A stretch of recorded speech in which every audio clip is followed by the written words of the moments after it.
अच्छा जी, एक सवाल अब ये आया कि क्या रसूल पाक सल्लल्लाहु अलैहि वसल्लम के ज़माने में भी कोई ये होलिस्टिक हेल्थ का प्रोफेशन था, या जो आपका ज़माने में ट्रीटमेंट की एग्जांपल्स तो मिलती हैं, तो तिब नबवी है पूरी।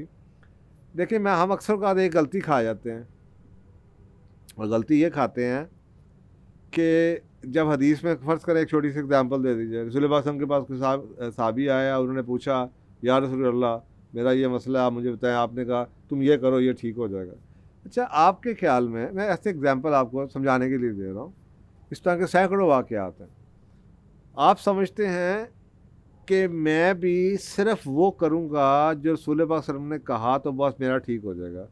आप ये भूल जाते हैं कि रसूल पाक सल्लल्लाहु अलैहि वसल्लम के ज़माना, आप हयात हैं, मदीना की बस्ती है, और आपके साथ सहाबी हैं जो आपके साथ दिन रात गुजारते हैं।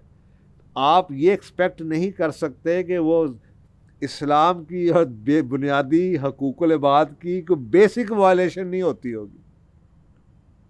अब ये अज्यूम किया गया कि सब कुछ ठीक है, नमाज भी पढ़ है, रोज़ा भी है, ज़कात भी है, हज भी है, हकूकुल इबाद भी हैं, मोहब्बत भी है, काइंडनेस भी है, फॉरगिवनेस भी है, पॉजिटिविटी भी है, वसवसा भी नहीं, गुमान भी नहीं, बदजुबानी भी नहीं, बदअखलाक़ी भी नहीं, बदतहज़ीबी भी नहीं, किसी का हक़ भी नहीं, ज़्यादती भी नहीं, अदल भी किया, ये भी किया, सब कर रहा है। अब आपने फरमाया ये भी कर लो। अब हम ये सारा भूल जाते हैं, और ये याद रहता है कि रसूल पाक सल्लल्लाहु अलैहि वसल्लम के पास एक बंदा आया और उसने कहा, जी मेरा ये मसला था, आपने कहा शहद खा लो। अब हम ना नमाज पढ़ते हैं, ना हमारा दीन पे ईमान है, ना हम कुछ और करते हैं। हम समझते ले जा, मैं 10 दिन हो गए शहद खाते जा, मुझे फ़र्क ही नहीं पड़ा। अब आप सोचें, रसूल पाक सल्लल्लाहु अलैहि वसल्लम की ये भी तो हदीस है कि खाना कैसे खाना है।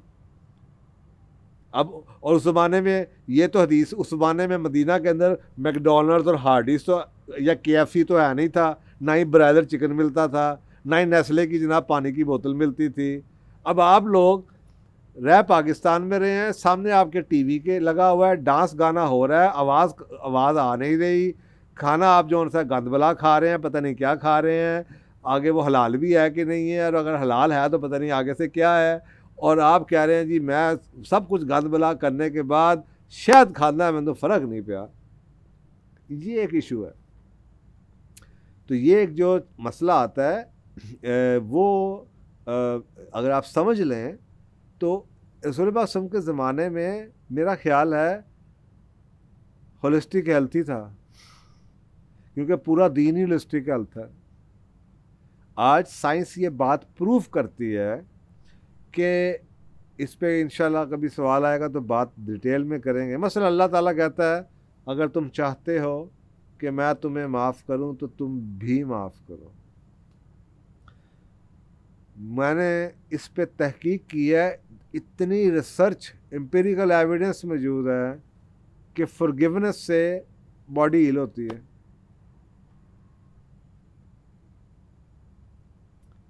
अब एक छोटी सी मैंने आपको एग्जांपल दी है, तो कुरान पाक में कर सकते हो, ये कर दो।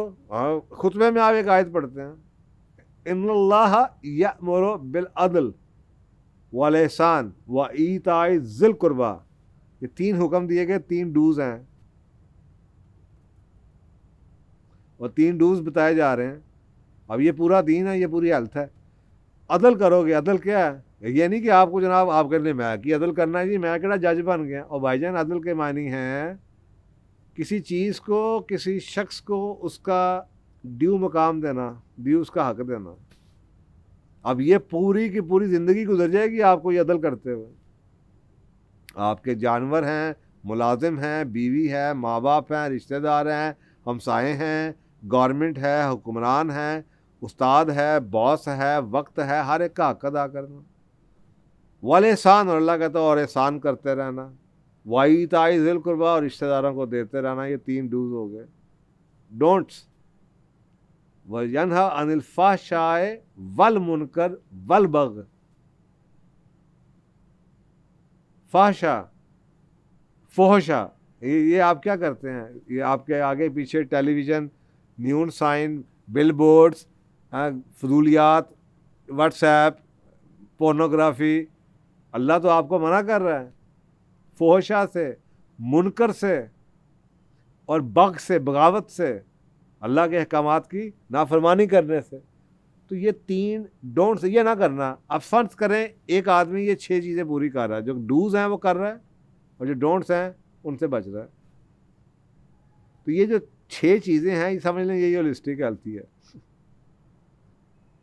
पूरे का पूरा हकूक़ुल इबाद, हकूक़ अल्लाह का जो चैप्टर है, मसला हदीस में है, कुरान पाक में है कि दिन बनाया काम के लिए।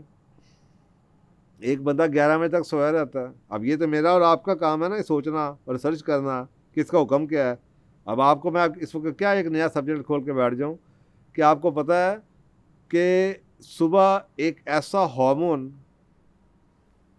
जो डिप्रेशन से बचाता है, वो सिर्फ सुबह के टाइम मिलता है आपको, और उन्हीं लोगों की किस्मत में आता है जो सुबह फजर के बाद से लेकर ठंडे सूरज में बाहर होते हैं।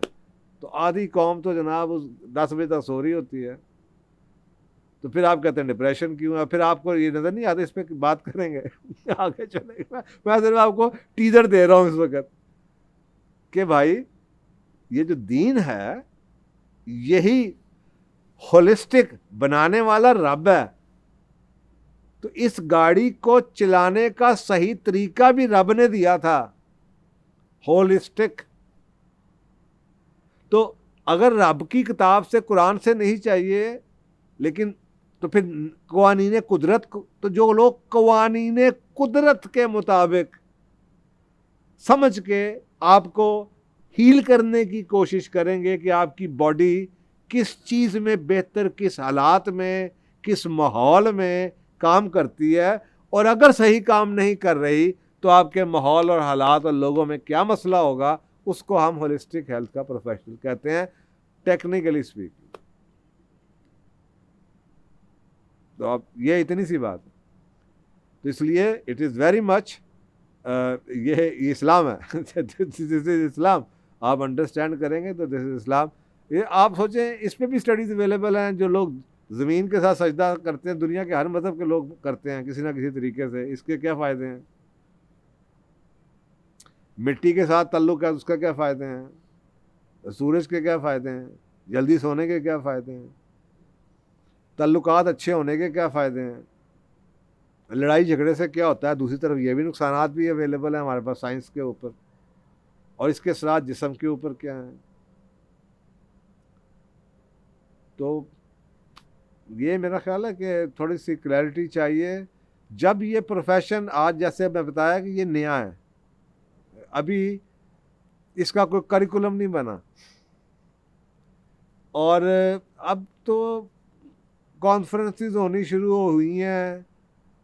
एक बंदा है जी, वो कहता है कि जी मैं तो जनाब रूहानी इलाज करता हूँ, एक कहता है जनाब मैं तो होम्योपैथिक हूँ, मैंने कुछ ये भी सीख लिया है, तो तीसरा आके अपनी कहानी सुनाता है। अब वो सबको देख के रिसर्च आ रही है, एम्पिरिकल एविडेंसेस आ रही हैं, उसको देख के जनाब वो हर साल कोई 8-10 नई चीज़ें उसमें डाली जाते हैं। तो करते करते 5 साल के बाद, 10 साल के बाद कोई सिलेबस बन जाएगा, कोई सिलेबस के बाद कोई सर्टिफिकेशन शुरू हो जाएगी, कोई बेसिक क्वालिफ़िकेशन उसकी लगा देंगे वगैरह वगैरह। तो इस तरह ये अभी ये इन्फेंसी स्टेज में चल रहा है ये प्रोफेशन, लर्निंग की स्टेज में। तो ये भी वजह है, जैसे मैं पिछले सवाल में कहा कि इट इज़ नॉट पॉसिबल कि इस पर भी सर्टिफिकेशन शुरू कर दी जाए। फाइज साहब हैं, मेरी यही एक क्रेडिबिलिटी है कि जनाब मैं इस शोबे में इतने सालों से, इतनी मेरी सक्सेस स्टोरी है, और यही एक्सपीरियंस है। लेकिन इसके अंदर अब वो ऐसी कोई चेक लिस्ट नहीं है कि ये 210 कॉम्पिटेंसीज आएंगी तो जनाब आपको सर्टिफिकेट मिल जाएगा। तो मैं भी जनाब वो आपको 2-2 घंटे में, 1-1 घंटे में वो 10, 15, 20, 200 चीज़ें पढ़ा के कहूँ जनाब सर्टिफिकेट मिल गया जी आपको, you are holistic health professional. ऐसा नहीं होता, शायद 20 साल के बाद हो जाए, 10 साल के बाद हो जाए। तो ये इस पर तो कोई डाउट नहीं कि now this is an establish profession, number 1। And there is every, पूरी दुनिया से एम्पिरिकल एविडेंसेस साइंटिफिक इकट्ठी की जा रही हैं, हर साल भरी हुई हैं किताबें। Miracles are taking place, what these guys are doing. तो इसलिए अब इसको डिनाई तो आप कर नहीं सकते। अब वो तो है, अब लेट्स सी कि ये किस शेप में बाहर आता है। ओके